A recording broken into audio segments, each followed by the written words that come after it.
Assalamualaikum warahmatullahi wabarakatuh. Halo semuanya. Perkenalkan, nama saya Priska Tiana Gusela dari program studi S1 Keperawatan Universitas Pendidikan Indonesia Kampus Medang. Nah, pada video kali ini saya akan membahas mengenai penyakit paru obstruktif kronik atau disebut juga PPOK. Pasti pada penasaran kan, apa sih PPOK itu?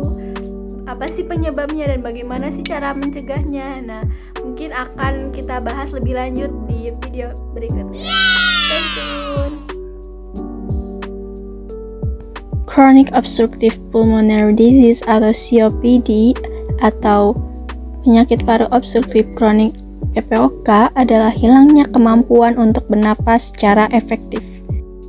Normalnya, secara bertahap saat kita menghirup udara bergerak bebas melalui trachea atau tenggorokan, kemudian melalui saluran besar yang disebut dengan bronkus, dan saluran kecil yang disebut bronchiolus, dan akhirnya ke dalam kantung kecil yang disebut dengan alveoli.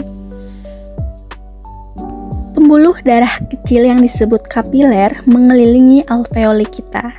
Oksigen dari udara yang kita hirup masuk ke dalam kapiler, lalu karbon dioksida dari tubuh kita keluar dari kapiler ke alveoli, sehingga paru-paru kita dapat membuangnya saat kita menghembuskan nafas.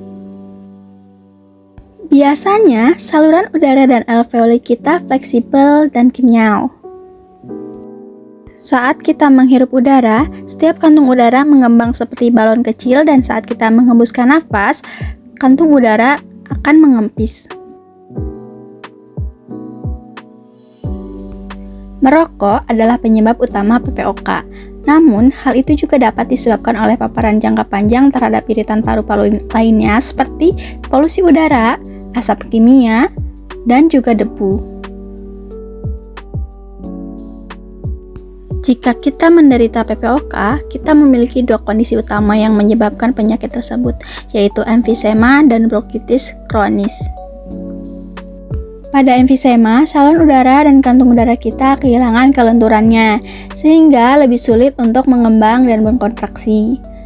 Emfisema menghancurkan beberapa dinding kantung udara kita, sehingga jumlah kantung udara yang lebih besar menjadi lebih sedikit dan menyediakan area yang lebih sempit untuk menyerap oksigen dari udara yang kita hirup. Gejala emfisema meliputi wheezing atau mengi, napas yang pendek, dan sesak pada dada.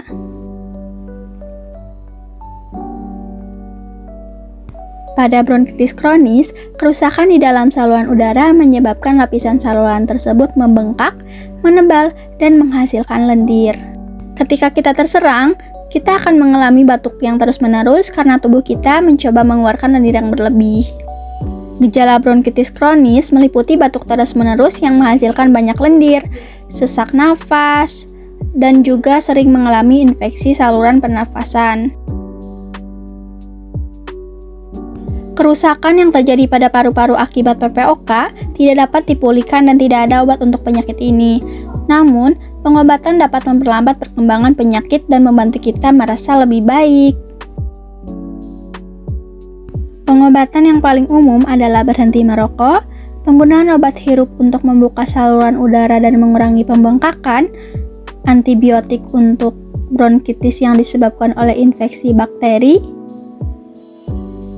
terapi oksigen bagi mereka yang mengalami PPOK stadium lanjut dan kadar oksigen yang sangat rendah dalam darah, serta pembedahan seperti AB elektamin atau pembedahan pengurangan volume paru-paru untuk mengangkat kantung udara yang tidak berfungsi.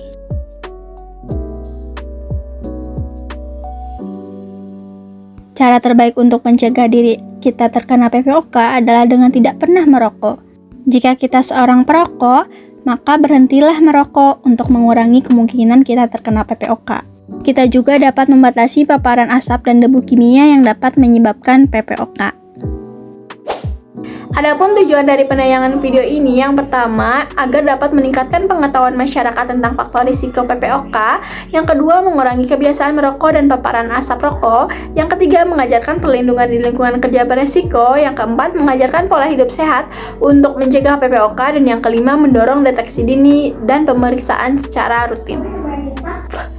PPOK atau penyakit paru obstruktif kronik adalah penyakit respirasi kronis yang dapat dicegah dan diobati. Ditandai dengan hambatan aliran udara persisten dan progresif yang disebabkan oleh kelainan saluran nafas dan alveolus yang biasanya disebabkan oleh pajanan partikel atau gas berbahaya sehingga terjadi peningkatan respon inflamasi. Nah, di Amerika Serikat, penyakit saluran pernafasan bawah kronis terutama PPOK adalah penyebab kematian keempat pada tahun 2018. Nah, secara global pada tahun 2020, Global Initiative for Chronic Obstructive Lung Disease memperkirakan secara epidemiologi di tahun 2060 angka prevalensi PPOK akan terus meningkat karena meningkatnya jumlah angka yang merokok dan paparan terus-menerus terhadap faktor risiko PPOK lainnya. Nah, menurut Kemenkes RI 2021 di Indonesia, berdasarkan data riset Kesehatan Dasar 2013 atau Riskesdas, prevalensi PPOK mencapai 3,7% atau sekitar 9,2 juta jiwa yang mengalami PPOK. Nah, kira-kira apa saja sih faktor-faktor risiko pada penyakit PPOK? Yang pertama yaitu adalah perokok. Perokok aktif merupakan faktor risiko utama dari PPOK. Lama dan intensitas merokok sangat berkolerasi dengan kejadian PPOK. Selain itu, perokok pasif juga merupakan faktor risiko dari penyakit PPOK karena paparan asap rokok juga meningkatkan risiko dari penyakit PPOK itu sendiri. Yang kedua yaitu polusi udara di lingkungan kerja ataupun sekitar. Paparan polusi udara, terutama di daerah perkotaan dengan kualitas udara yang buruk dapat meningkatkan risiko dari penyakit PPOK itu sendiri. Paparan polusi udara, baik dari lingkungan maupun tempat kerja, dapat meningkatkan penyakit paru obstruktif kronik melalui salah satunya yaitu iritasi saluran nafas. Iritasi ini memicu inflamasi kronis di saluran nafas dan alveolus atau kantung udara di paru-paru sehingga lama-kelamaan bisa menyebabkan penyakit paru obstruktif kronik atau PPOK. Yang ketiga yaitu faktor genetik. Defisiensi alfa-1 antitrypsin atau gangguan genetik ini dapat menyebabkan kerusakan paru-paru dan meningkatkan risiko PPOK karena pada individu dengan defisiensi antitrypsin kadar antitrypsin dalam darah dan paru-paru sangat rendah. Tanpa antitrypsin yang cukup, elastase neutrofil menjadi tidak terkendali yang menyebabkan kerusakan progresif pada jaringan elastis paru-paru, terutama pada dinding alveolus. Akibatnya terjadilah emfisema dan juga bronkitis kronis.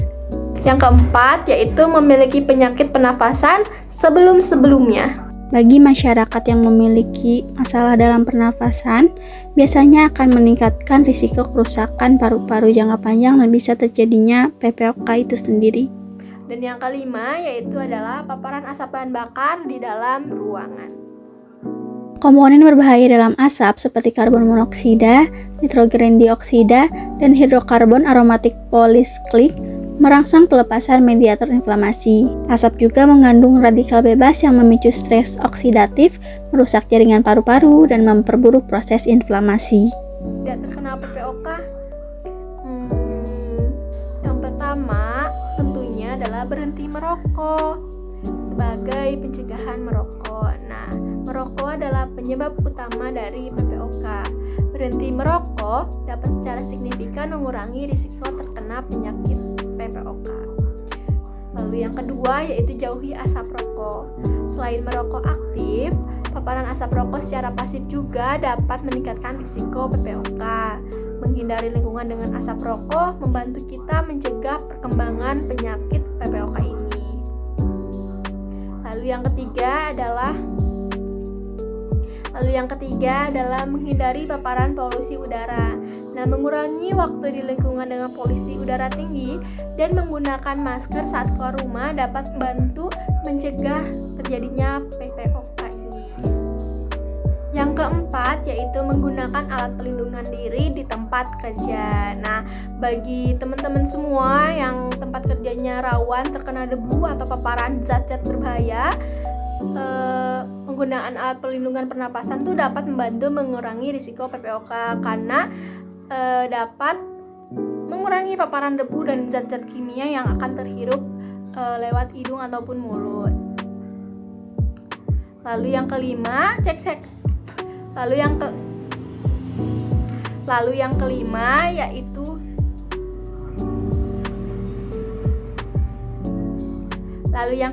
yaitu cek kesehatan secara rutin. Lalu yang kelima yaitu cek kesehatan secara rutin. Nah, cek kesehatan secara rutin ini bisa dapat membantu kita untuk mendeteksi secara dini apakah kita terkena PPOK atau tidak. Jadi kayak orang-orang yang udah mempunyai tanda dan gejalanya harus segera berobat ke puskesmas atau rumah sakit terdekat. Lalu yang keenam yaitu ada vaksinasi. Melakukan vaksinasi influenza tahunan dan vaksinasi pneumokokkus dapat mengurangi risiko infeksi yang dapat memperburuk kondisi PPOK. Mungkin sekian video yang dapat saya sampaikan. Kurang lebihnya mohon maaf. Semoga ilmu-ilmu yang saya berikan bisa dimanfaatkan dengan baik oleh rekan-rekan semua dan teman-teman semua yang menonton. Dan semoga juga diharapkan yang merokok segera berhenti merokok karena lebih baik mencegah daripada mengobati. Terima kasih. Wassalamualaikum warahmatullahi wabarakatuh. Sampai jumpa di video selanjutnya. Bye-bye.